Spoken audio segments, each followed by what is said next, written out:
ცეკვა მხატვრობაში გამოფენა კი ბათუმის ხელოვნების მუზეუმში. ცნობილი მხატვრების საერთო შინაარსის 12 ტილო საგამოფენო სივრცის კედლებზე ერთ კვირას დარჩება.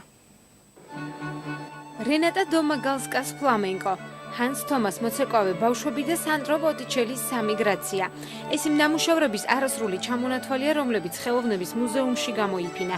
ცნობილი მხატვრების ტილოები დამთვალიერებლებმა დღეს პირველად ნახეს. ცეკვა მხატვრობაში რაღაც სიახლე იყო და ძალიან მაინტერესებდა, როდის დავათვალიერებდი, უკვე მოვასწარი დათვალიერება და უნდა გითხრა, რომ მართლაც აღფრთოვანებული ვარ.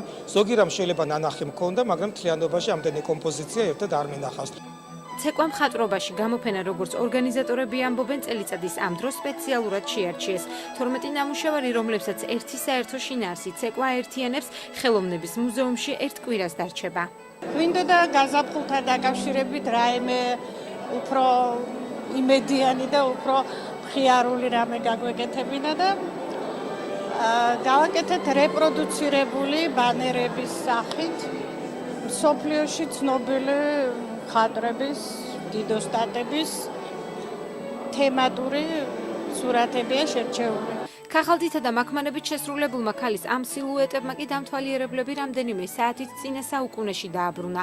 რეტრო სტილი ის, რაც 100 წლის წინ იყო მოდაში, სტუდენტებმა ხუთ კაბაში გააცოცხლეს.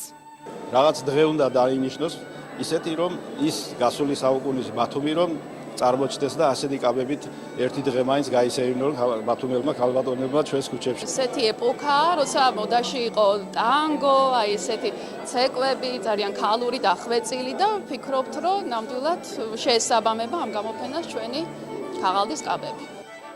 ექსპოზიცია ცეკვა ბათუმში მუზეუმის კვირეულის ფარგლებში მოეწყო.